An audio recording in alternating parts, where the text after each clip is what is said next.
Hey, it's Tim. And it's Amy from GoWithLess. We're glad you're here. In this week's video, two full-time nomads are going to share the difference between house sitting and Airbnbs with you. We hope you watch the whole video. In 2015, Amy and I retired in our late 40s, and in January of 2020, we sold our home and became full-time nomads. Every Wednesday here on our channel, we are talking about our nomadic fire life. We hope you'll give today's video a thumbs up, subscribe over here for more information about early retirement, nomadic living, house sitting, and travel hacking. And we're going to get started with what makes us uniquely qualified to talk about this subject at all.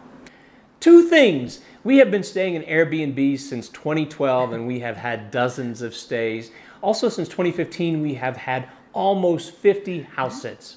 That's right. And when Tim talks about, and we talk about Airbnbs, we're using this as an umbrella term for all short-term furnished rentals, no matter how we're finding them. It just rolls off the tongue. And the second thing is, when we're talking about a house sit, this is an unpaid house sit. So there are plenty of people who charge for house sitting. That is not how we do it. So in exchange for a place to stay, we take care of someone's house and pets. And we're going to focus in today's conversation on really one humongous platform that we have used for over 31 sits we've already done, and that is Trusted House Sitters. We have paid to be on 5 different house sitting platforms.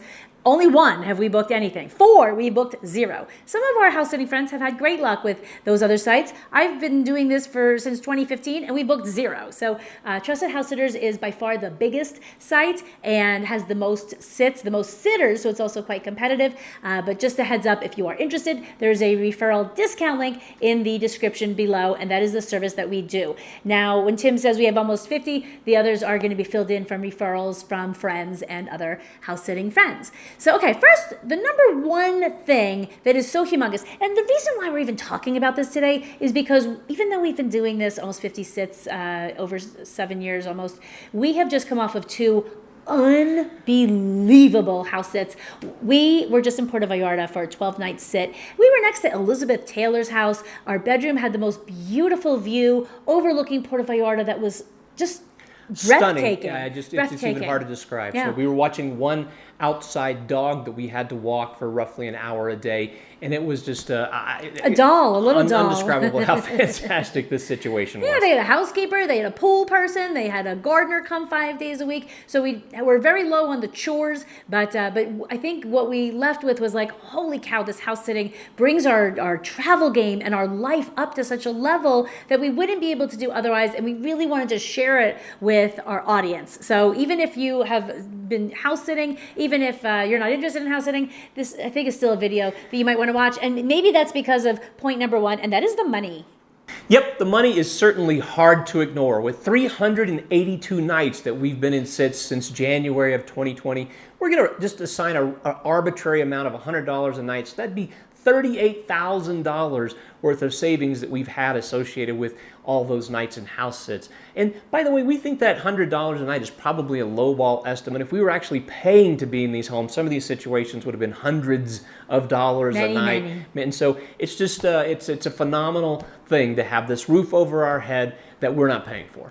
And in 2022, we already have 9 sits booked, which equals 178 nights into this coming year. Now, our house sits have included beach stays in San Diego, Puerto Vallarta, and Maui. They've included city stays in Manhattan and San Francisco and San Miguel de Allende. They've included the mountains of Colorado, the farms of Tennessee, and in the Alps in France. So really a wide variety. But again, the money is so compelling, but we are giving up some aspect of our freedom. Yeah, so every sit, and this is something I think important to point out about sitting, and that is, it is not a vacation. And so it's often put out and sold like this is going to be a free vacation. That's not our experience, and that's certainly not how we approach it. And so there is an obligation in every sit, and that's usually involves taking care of pets. And so there's some amount of obligation every day associated with feeding the pets or walking the pets. And there's often yard care. There's a variety of things that you have to do when you're in a sit. And so that has to be factored into the equation. You don't completely have your freedom in a sit because you have these obligations. And then I take care of all the communication, and I'm emailing, messaging the owner every day or two with pictures and just check-ins to make sure that everything's okay, maybe even questions. So and also I'm going to say that here we are in an Airbnb in Guadalajara, Mexico. We're here for almost 2 months, and we're able to get away if we want to. So with the house sit, you're generally, we have done, all of our house sits have had pets. So we aren't, some pets are different situations. Sometimes you can leave for a long time, sometimes you can't. And but no matter what, you never can't. an overnight. We have never done an overnight away from pets in a house sit.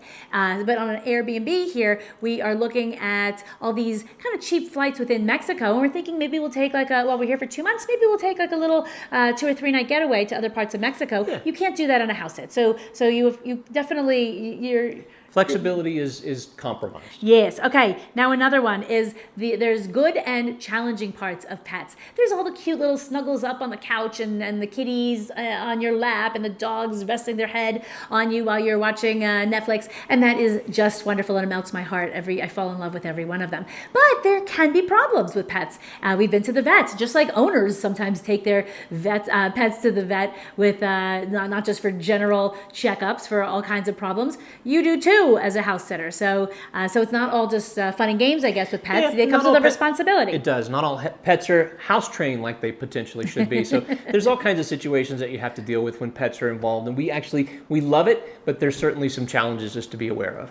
And okay, now we're going to move on to the neighborly piece. What I think Airbnb has shot up in its popularity over the past decade plus is because people like this idea of living like a local. Well, we have lived in hotels, we've lived in Airbnbs, and we've lived in house sits. And what we can tell you in our experience is that an Airbnb is a lot closer to a hotel kind of an experience than it is to a house sit. A house sit is truly like you're walking the dog. The neighbors often know that you're in the home, and they're friendly. They kind of know who you are because you're a guest in their area. They know the pets. They kind of know your routine because you're walking the dog at the same time every day like the owner does. So as a matter of fact, a house sit that we did back in December, neighbors that we met are planning to meet us here in Guadalajara because we're great friends with them now. So we're really looking forward to that. But we've made hopefully very good friends with those neighbors. Amy can make friends with a lamppost, and so it is a completely. This is like her specialty, and so in Airbnbs we just typically aren't in a situation that sort of allows for that. Whereas when we are in house sits, oftentimes we're meeting the neighbors know the pets, and so we have this an easier ability to build these connections that we really enjoy, and that Amy is superb at making happen. Well, thanks, babe. I don't know if it's because maybe we're not around as much on Airbnb stays, but we don't tend to meet a lot of the neighbors, if any. It's very rare that we make lasting friendships on Airbnbs, and we make them often with not only the homeowners, but also with the neighbors on a house sit. So that's a great thing. Now, one thing, I'm just looking at my little notes here. Okay, here's a huge one. This is really big. So Tim and I like to cook at home, and what we find in the levels of Airbnbs that we're staying in, the $100 a night kind of places, it's not the best pots and pans and knives. The kitchens are sometimes kind of lacking, and even though we're expecting our Airbnb host to come any minute now and drop off a toaster for us, some measuring spoons and measuring cups. They don't have those things here, but there isn't anything for baking. So if I wanted like a roasting pan, I can't make a chicken here unless I go buy a roasting pan. I can't make a batch of cookies or brownies unless I go get some. I don't have a mixer, as a matter of fact. So I don't have any tools to make anything that's like baked goods. Also, if you need like a pinch of salt or whatever, some olive oil, and we have to go buy these from scratch if we're in an Airbnb. Whereas oftentimes these are just staples that are going to be around somebody's home if we're staying there taking care of their pets. We use a lot of olive oil, so we always buy olive oil. But when you really just need a pinch, like a baking soda, so just as a heads up, if you are new to this, you do want to buy your supplies. If there's anything you're using, anything serious of, like you're baking, you're going to want to buy your own flour and sugar and stuff like that. I'm talking like what Tim's saying is like a little pinch. And olive oil, we don't just use a pinch of olive oil. We use a lot of olive oil. Okay, now, however, if things go wrong, like like the plumbing, the electricity. We've had problems in 7 years with these things, and the homeowner is not around. They are out of town. So you are taking care of that. That's different. So you're responsible for everything that might be happening in the house. It doesn't mean you're financially responsible at a house sit, but you are responsible for figuring out how to get it fixed. That may be just a simple call to the homeowners who are traveling and say, can you help me do this? To, I have to fix it up myself. So we had a plumbing issue in Tennessee, and I actually had to fix that on my own. Yeah. So we ran into a variety of things, but when you're in a sit, it is different because most of it is on you. In a house, in an Airbnb, you can just turn it over to the homeowner. Yeah, and be like, is there a problem? Okay. Okay, here's another thing. It is kind of work to book a house sit, number one. You have to apply, you have to maybe interview on a video call, and then you are also at their mercy, I guess, if their plans change, and there's some flexibility with that. Now, Tim and I have a lot of experience with this because during COVID, we've had more than 24 sits canceled. We stopped keeping count at 24. And at the beginning, 2 years... Actually, prior to COVID, we had zero cancellations. We had zero for 5 years, and now we had 24 in the past 2 years. And almost entirely about all the changing craziness, which everybody understands. 2 years ago, this sent us reeling when we had our first several house sits cancel, but now we just had a 1 month house sit that was canceled in Palm Springs. He was heading to New Zealand. He canceled his plans because of COVID, and we didn't even like skip a beat. We're like, whatever. We'll stay in Guadalajara. We love it here. Like, easy peasy. Absolutely.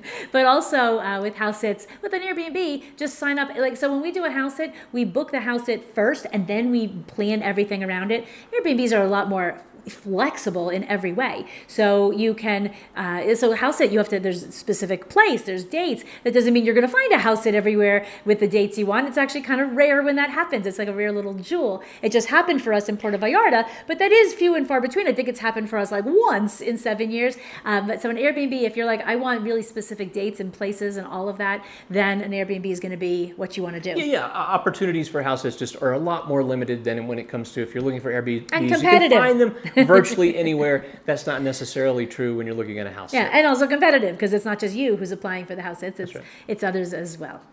When it comes to travel hacking, we like to say that house sitting is the ultimate travel hack. Primarily, if you think about that $38,000 that we mentioned at the beginning of this video. So we have close to 30 credit cards, and we use travel hacking extensively for our travels. And we save thousands of dollars a year associated with airfare and lodging, but nothing on the scale of 38 grand when it comes to the past 2 years. So house sitting far and away is the best travel hack we have in our toolkit. And it's kind of like a secret travel hack. I think it is. I think it is. Okay, so here's what we want to know from you. Have you ever experimented into the house sitting world or the Airbnb world? We want to know what we missed down below. And if you are new to this, again, there's a discount link in the description, and we have tons and tons of videos to help you get started. So there's going to be a playlist right after this video that's going to help you get on your path to house sitting. We'll see you on the road. Hasta luego. Adios.